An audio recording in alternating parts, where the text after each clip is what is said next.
Magandang araw! Ang kwento natin sa araw na ito ay Pinamagatang Urak. Tungkol ito sa isang batang lalaki na tamad mag-aral na nagngangalang Urak. Siyam na taong gulang na si Urak, subalit ayaw pa rin niyang pumasok sa paaralan. Isang araw na pagdesisyonan ng kanyang mga magulang na bigyan siya ng regalo kung papasok siya sa paaralan. Pumayag si Urak, subalit sa tuwing pumupunta siya sa paaralan ay hindi siya pumapasok. Tumatambay lamang siya sa burol. Sa burol na iyon ay tanaw niya ang buong nayon. Sa kanyang pag-uwi tuwing hapon, bago siya pumasok sa kanilang bahay, ay umaakyat muna siya sa puno ng mangga na nasa gilid ng kanilang bahay. Dahil may butas ang bubong ng kanilang kusina, ay natatanaw niya ang mga niluluto ng kanyang nanay. Magandang hapon! Isa, dalawa, tatlo. Karne ang niluto ng nanay ko. Tuwang-tuwa ang nanay ni Urak at agad na kinausap ang kanyang asawa. Mahal, ang galing ng anak natin. Sigurado akong pinagbubutihan niya ang kanyang pag-aaral. Matalino ang anak natin dahil alam niya ang mga niluluto kong ulam kahit hindi niya pa nakikita. Pagmamayabang ni Sadyara sa kanyang asawa. Nagpatuloy ang ganoong gawain ni Urak hanggang sa napaisip ang kanyang nanay kung bakit laging ang mga niluluto niya ang namumulaan ni Urak.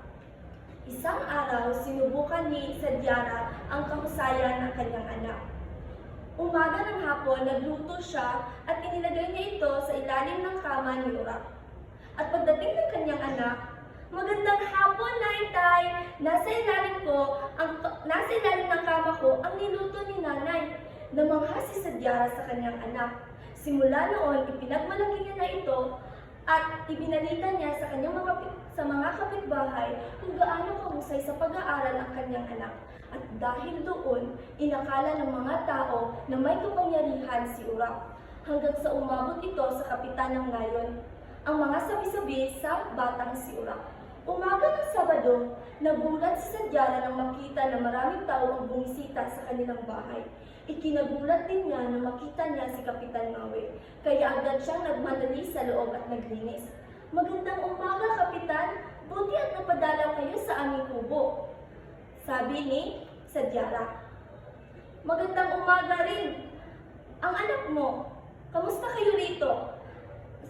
Nabalitaan ko kasi na mahusay raw itong manghula. Sa totoo lang, siya talaga ang sadya ko rito, kaya ako naparito. May papakiusap lang sana ako sa kanya.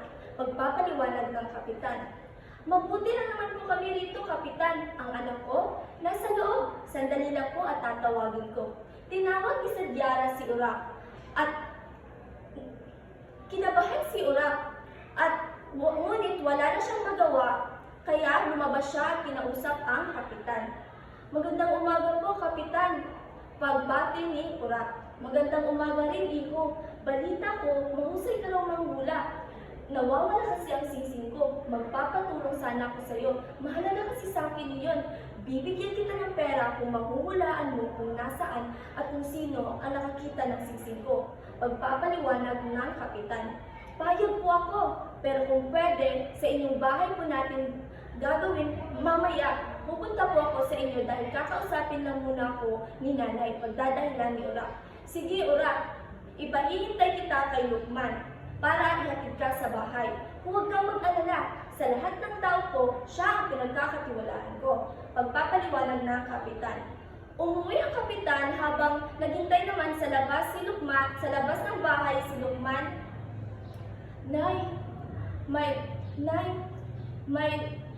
Nay, may sasabihin sana ko sa inyo. Huwag kayong magtiwala kayo sa akin dahil para sa pamilya natin ito. Pag-alis namin mamaya, sunugin mo lahat ng libro ko. Pabulong na pakiusap ni Urak. Nagulat si Sadyara at gusto niyang pagalitan si Urak. Subalit nakikita nito sa mga mata ng kanyang anak kung gaano kaseryoso. Alam ni Sadyara na matalino ang kanyang anak, kaya pinagkatiwalaan niya ito. Umalis si Urak at nagpahatid kay Lukman. At ilang minuto kanilang paglalakbay na magsalita si Lukman. Urak, malapit na tayo sa bahay ng kapitan, paalala ni Urak. Sandali lang po, Tito, babalik na muna ako sa bahay dahil nasusunog ang mga libro ko.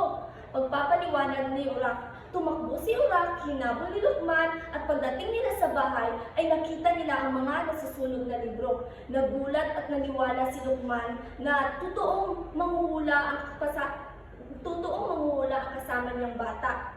Sandali lamang nilang pinagmasdaan ang abo ng mga libro nang bumalik sila sa paglalakad papunta sa bahay ng kapitan. Ilang minuto pa ang paglalakbay nila nang biglang nagsalita at umiyak si Lukman. Urak, ako talaga ang nakakita sa singsing ng kapitan. Utang na loob. Huwag mo akong isumbong at baka ipakulong ako. Alam ko kasing iriregalo niya ang pinakamalaking pato kaya ipinakain ko ang kanyang singsing sa pato. Pagpapaliwanag ni Lukman sa bata.